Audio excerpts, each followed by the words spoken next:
ఇంతవరకు బ్రదర్ గారు మొదటి మాట గురించి మాట్లాడారు.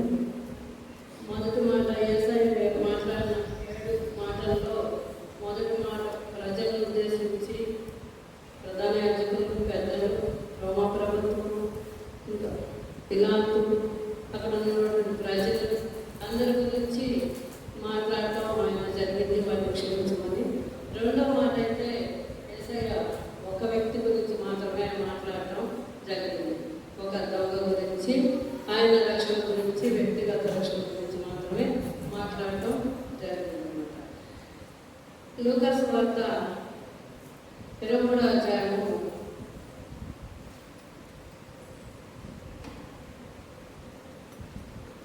మనకి 4 సువార్తల్లోనూ ఇద్దరు దొంగలు యేసయ్యతో పాటు సిలువ వేసిన విషయాన్ని వ్రాయబడి ఉంది. అయితే లూకా సువార్తలో మాత్రం యేసయ్య సిలువ మీద పలికిన 2వ మాటను అక్కడ రాయడం జరిగింది. ఈ లూకా సువార్తలో ఇచ్చినటువంటి వివరణల లాగానే మత్తయి, మార్కు సువార్తల్లో కూడా ఎక్కువగా వివరణ ఇవ్వడం జరిగింది. అక్కడ ఉన్న వాళ్ళందరూ దారిపోయే వాళ్ళు యేసయ్యని దూషించడం, నిన్ను నువ్వే రక్షించుకోలేవా, దేవాలయాన్ని 3 రోజుల్లో కట్టి నువ్వు పడవేస్తాను అన్నాను, 3 రోజుల్లో పడవేస్తాను అన్నాను అని అక్కడ ఉన్నటువంటి ప్రజలు దూషించడం జరిగింది. అలాగే ప్రధాన యాజకులు, పెద్దలు వాళ్ళందరూ కూడా ఆయన నిన్ను రక్షించుకో, నువ్వు అందరినీ రక్షిస్తావు కదా అని చెప్పేసి ఆయన్ని దూషించడం, హేళన చేయడం జరిగిందన్నమాట. అక్కడ ఉన్న ప్రజలు కూడా కొంతమంది ఆయన్ని దూషించడం జరిగింది. అలాగే ఈ దొంగలిద్దరు కూడా యేసయ్యని ఎలా దూషించారంటే, ఇక్కడ లూకా సువార్త 23వ అధ్యాయము 39 నుండి కనుక 43 వరకు మనం చూసినట్లయితే, ప్రేలాన వేయబడిన నేరస్తుల్లో ఒకడు ఆయనను దూషిస్తూ, నీవు క్రీస్తు కదా, నిన్ను నీవు రక్షించుకొను, మమ్మల్ని కూడా రక్షించమని చెప్పాను. అయితే రెండవ వాడు వారిని గద్దించి, నీవు అదే శిక్షావిధిలో ఉన్నావు కనుక దేవునికి భయపడవా, మనకైతే ఇది న్యాయమే, మనము చేసిన వాటికి తగిన ఫలం పొందుతున్నాము, కానీ ఈయన ఏ తప్పిదము చేయలేదని చెప్పి ఆయనను చూచి, యేసు, నీవు నీ రాజ్యంలోకి వచ్చినప్పుడు నన్ను జ్ఞాపకం చేసుకోమని. అందుకు ఆయన వారితో, నేను నీవు నాతో కూడా పరదేశంలో ఉన్నవని నిశ్చయంగా నీతో చెబుతున్నాను. యేసయ్యతో ఒక దొంగ అయితే ఇద్దరు దూషించారు. మనకి మిగతా సువార్తలో చూపించినట్లు ఇద్దరు దొంగలు దూషించారు. నిన్ను రక్షించుకో, అందరినీ రక్షిస్తావు కదా ప్రజలందరినీ అని చెప్పేసి ఇద్దరు దూషించారు. కానీ రెండవ దొంగ మాత్రం ఆయన రిపేర్ అవ్వడం అనేది జరిగింది. ఎలా జరిగింది అంటే, ఆయన గురించి, యేసయ్య గురించి, యేసుక్రీస్తు వారి గురించి వీళ్ళందరూ చెప్పకే ఆయన గురించి సాక్ష్యాలు చెప్తున్నారు. ఏమని, నువ్వు అందరినీ రక్షించావు కదా, నువ్వు గుడ్డివాళ్ళని బాగు చేసావు కదా, అద్భుత కార్యాలు చేసావు కదా, నేను దేవుని కుమారుని చెప్పుకున్నావు కదా, ఇవన్నీ చేసినప్పుడు నిన్ను రక్షించుకోలేవా అని చెప్పేసి చెప్పడంతో ఈ దొంగలకి యాక్చువల్గా వీళ్ళెవరు దారిదోపిడి దొంగలు, డెకాయిట్స్ అన్నమాట. వీళ్ళకి యేసు ప్రభావం తెలియదు. వాళ్ళు ఎక్కడ అడవుల్లో ఉండేసి వాళ్ళలో అడవుల్లో ఉండి ప్రయాణికుల్ని దారిదోపిడి చేస్తూ ఉంటారు. ఇలాంటి వారు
యేసయ్య వాళ్ళు ఎంతమంది శిక్షించినా కొడుతున్నా ఇలా ఎన్ని మాట్లాడుతున్నా కానీ ఆయన నోరు తెరవకుండా మౌనంగా అనుభవిస్తూ ఉన్నాడు.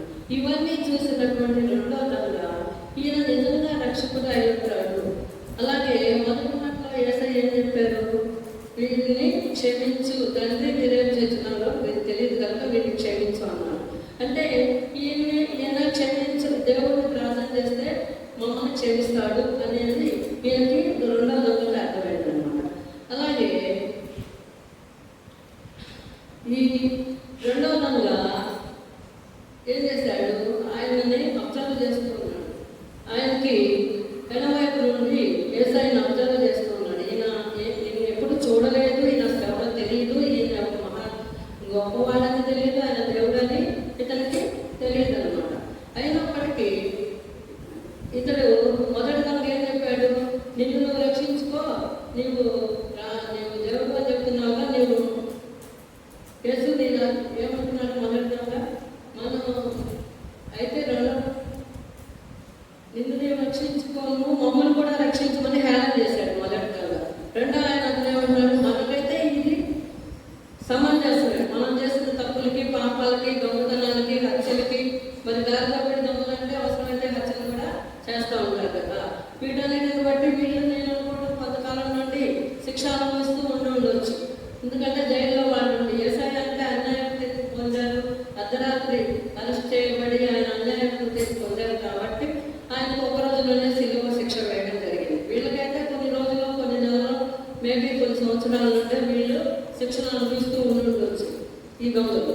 అయితే వీళ్ళు ఈ విధంగా వీళ్ళ రెండో దొంగ ఏం చేస్తాడు? యేసయ్య నిజంగానే ఈ రక్షకుడు, అందుకనే ఈయనకి ఏ పాపం చేయకపోయినా ఈ విధంగా ముళ్ళ కిరీటం పెట్టి కొరడాతో కొట్టి ఇవన్నీ చేస్తూ ఉన్నారు.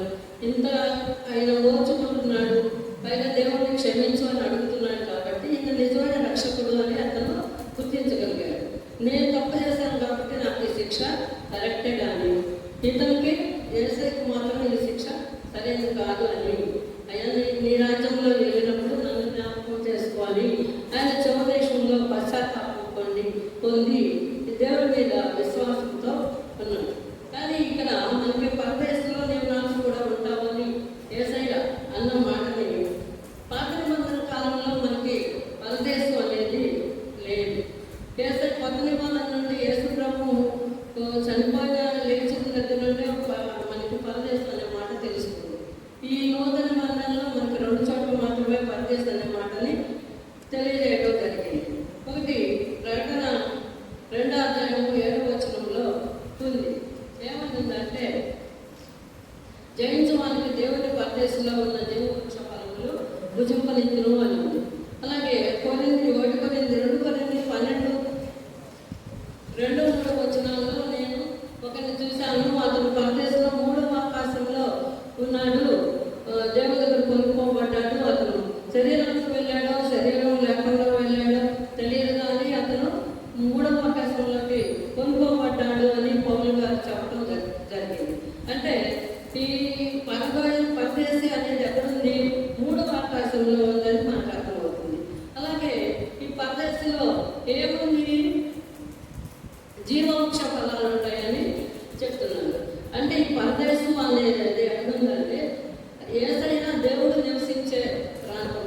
అంటే రెండో రాకడ వచ్చే వరకు చనిపోయిన పరిశుద్ధులు, భక్తులు అందరూ కూడా చనిపోయిన తర్వాత పరదేశికి వెళ్తారు అనేది మనకి జీసస్ చనిపోయిన తర్వాత మనకి తెలుస్తుంది అన్నమాట. అదేవిధంగా లూకా సువార్త 16:22 నుండి 25 వరకు ధనవంతుడు లాజరు గురించి మనం చదువుతాం.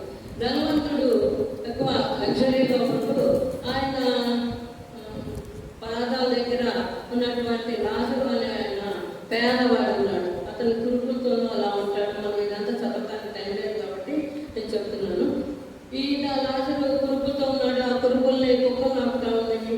ఒకనాడు ఒక దినాన లాజరు చనిపోయాడు, ధనవంతుడు చనిపోయాడు. కానీ లాజరు దేవుని అబ్రహాం రొమ్మును ఆనుకొని పరలోకంలో ఉన్నాడు అని మనకి తెలియజేస్తున్నారు. ధనవంతుడు నరకంలో, పాతాళంలో ఉన్నాడు. ఆ కాలంలో పాత నిబంధన కాలంలో నరకము, పాతాళము రెండు పక్కనే ఉన్నాయి. అందుకనే ఈ ధనవంతుడు రాజులు అబ్రహాం రొమ్మున ఆనుకొని ఉండడం చూడగలిగాడు. అబ్రహాము నాకు ఒక చుక్క బొట్టు ఇస్తే కనుక నా నోరు ఎండిపోతుంది అని ఆయన మొదలుపెట్టుకోవడం ఇవన్నీ మనం చదువుతాము. అలాగే ఈ పరదేశ్ గురించి మనకి ఇంకెక్కువ విషయాలు తెలియదు. కానీ ఈ విధంగా చనిపోయిన తర్వాత యేసయ్య నాతో కూడా పరదేశంలో ఉంటామని చెప్పేసి చెప్పడం జరిగింది. పరలోక రాజ్యం గురించి మనం 2-3 ఉదాహరణలు కనుక చూసుకున్నట్లయితే మత్తయి సువార్త 13వ అధ్యాయము, మత్తయి సువార్త 13వ అధ్యాయము లో ఇక్కడ చాలా ఉపమానాలు ఇచ్చాడు పరలోక రాజ్యం గురించి. అవన్నీ చెప్పుకోవడానికి మనకు సమయం లేదు కాబట్టి ఇక్కడ 44వ వచనంలో చూసినట్లయితే పరలోక రాజ్యము పొలంలో దాచబడిన ధనమును పోలి ఉన్నది. ఒక మనుషుడు దాన్ని కనుగొని దాన్ని దాచిపెట్టి అది దొరికిన సంతోషంతో వెళ్ళి తనకు కలిగిన నది అమ్మి ఆ పొలమును కొను. అక్కడి పొలంలో ఎవరికి కాలం లగ్గి బిడ్డలు అనేవాళ్ళు కదా, అలాంటి నెల దొరికిందంట. ఆయన ఆస్తంతా అమ్మేసి ఆ పొలాన్ని కొనుక్కున్నాడు. అలాగే యేసయ్యని మనం ఈ లోకంలో ఎన్ని ఉన్నా వాటన్నిటిని విడిచిపెట్టి యేసయ్యని మనం ప్రేమించాలి, యేసయ్య వైపే మనం చూడాలి, ఆయన నిత్యరాజ్యాన్ని వారసులవడానికి ప్రయత్నం చేయాలి. అలాగే 45వ వచనంలో కూడా మరియు పరలోక రాజ్యం మంచి ముత్యములను కొనబెట్టుచున్న వర్తకును పోలి ఉంటుంది. అతడు అమూల్యమైన ఒక సత్య ముత్యమును కనుగొని పోయి తనకు కలిగినంత అమ్మి దాన్ని కొను. అలాగే పరలోక రాజ్యం ఎలాంటిదంటే ఒక మంచి ముత్యంతో పోల్చారు. ఒక వర్తకుడు అనుకున్న ఆస్తిని అమ్మేసి వెళ్ళి ఒక మంచి ముత్యాన్ని కొనుక్కున్నాడు. అలాగే యేసయ్య పొందడానికి మనం యేసయ్య చెప్తారు కదా, నీ సోదరులైనా నీ తల్లిదండ్రులైనా నువ్వు విడిచిపెట్టి నన్ను వెంబడించు అని చెప్తారు. అలాగే ఈ లోకంలో ఉన్న వాటన్నిటి మీద మనకి ధ్యాస ప్రేమ ఉండకుండా యేసయ్య మాత్రం మనం అనుసరించాల్సి ఉంటుంది. ఇంకా ఈ దొంగకి యేసయ్య మీద విశ్వాసం కలిగింది. నేను నరకానికి పోకుండా నేను చనిపోయినాక ఈ నిత్య జీవాన్ని పొందడానికి యేసయ్యని అడిగితే ఇస్తాడు అనేది విశ్వాసం కలిగింది. అందుకని ఇతను ఏం చేశాడు, లూకా సువార్త 7:48-50లో నీ విశ్వాసం నిన్ను రక్షించను, సమాధానం కలదానిపై వెళ్ళమని యేసయ్య ప్రీతిగా చెప్పాడు. ఒక పర్సెంట్ భోజనానికి పిలిచినప్పుడు లూకా సువార్త మనకి 7వ అధ్యాయం 40 నుండి ఉంటుంది, కానీ 38 నుండి చూస్తే అదంతా ఉంటుంది. ఆ స్త్రీ ఆ ఊళ్ళో వ్యభిచారం చేసే ఒక స్త్రీ వచ్చేసి ఆయన అక్కలతో కన్నీళ్ళతో కాళ్ళు కడగడము, ఆయన పాదాలు తన నుండి పాదాలకు అత్తరపోయి ఇవన్నీ మనం చూస్తాం. ఆమెని నీ విశ్వాసం నేను రక్షించను, సమాధానం పదాన్ని ఆ స్త్రీతో చెప్పారంటే ఆమె యొక్క విశ్వాసాన్ని ఆయన గుర్తించారు. అలాగే యోహాను సువార్త 3వ అధ్యాయం 16వ వచనంలో దేవుడు లోకం ఎంతో ప్రేమించెను కాగా తన అద్వితీయ కుమారునిగా పుట్టిన వాని యందు విశ్వాసం ఉంచు ప్రతివాడును నశింపక నిత్య జీవం పొందినట్లు ఆయనను అనుగ్రహించను. యేసయ్య దేవుడు తండ్రి అయిన దేవుడు యేసయ్యను మనకి ఇవ్వడం వల్ల అద్వితీయ కుమారునిగా మనకిచ్చి ఆయన శిలువయాగం చేయడం వల్ల మనకి రక్షణ వచ్చింది. అదే ఎఫెసీ పత్రిక 2వ అధ్యాయం 8వ వచనంలో కనుక చూసినట్లయితే చిన్న వచనమే అది అయినప్పటికీ మీరు విశ్వాసం ద్వారా కృపచేతనే రక్షింపబడి ఉన్నారు, ఇది మీ వల్ల కలిగినది కాదు, దేవుని వరమే. విశ్వాసం వల్లే మనం రక్షించబడ్డాం. అదేవిధంగా 1 దశలోనికలు పత్రిక 5వ అధ్యాయం 8వ వచనంలో చూస్తే మనం పగటివారమై ఉన్నాము కనుక మత్తులమై ఉండక విశ్వాసము ప్రేమలను ప్రేమ అనే కవచమును రక్షణ నిరీక్షణ అనే శిరస్త్రాలను ధరించుకోను. విశ్వాసం అనే కవచాన్ని, రక్షణ నిరీక్షణ అనే శిరస్త్రాన్ని మనం ధరించుకోవాలని చెప్పేసి దశలోనికలకు రాసిన పత్రికలో ఉంది. మనము రొక్క నిబంధనలో ఉన్న ముఖ్యమైన 2 ఆజ్ఞలను తెలుసుకోవాలి. ఒకటేంటి, మన దేవుడైన నీవు నీ పూర్ణ హృదయంతోనూ, నీ పూర్ణాత్మతోనూ, నీ పూర్ణ వివేకంతోనూ, నీ పూర్ణ బలంతోనూ నీ దేవుడైన ప్రభువుని ప్రేమించవాలి. అది మొదటి. రెండవది, నిన్ను వల్లే నీ పొరుగువారిని ప్రేమించు. ఈ 2 ఆజ్ఞలను పాటించినట్లయితే మనం దేవుడికి ఇష్టలుగా ఉంటాం. అలాగే 1 యోహాను 3:16 ఆయన మన నిమిత్తము తన ప్రాణము పెట్టిన కనుక దీనివల్ల ప్రేమ ఎట్టిందని తెలుసుకోవచ్చు. మన పాపాల నిమిత్తము ఆయన ప్రాణము పెట్టారు కాబట్టి యేసయ్య ఆయన ప్రేమ మన ఏళ్ళ ఎలా ఉందో ప్రాణం పెట్టినంతగా ఆయన మనల్ని ప్రేమించారు కాబట్టి ఆయనకి ఎందుకు మన విశ్వాసం వచ్చి పరలోక రాజ్యాన్ని వారసులుగా ఉండాలి. 1 యోహాను 4:8 దేవుడు ప్రేమ స్వరూపి, ప్రేమ లేని వాడు దేవుడిని ఎరగడు. ప్రేమ లేకపోతే మనం దేవుడిని ఎరగం. అలాగే 1 యోహాను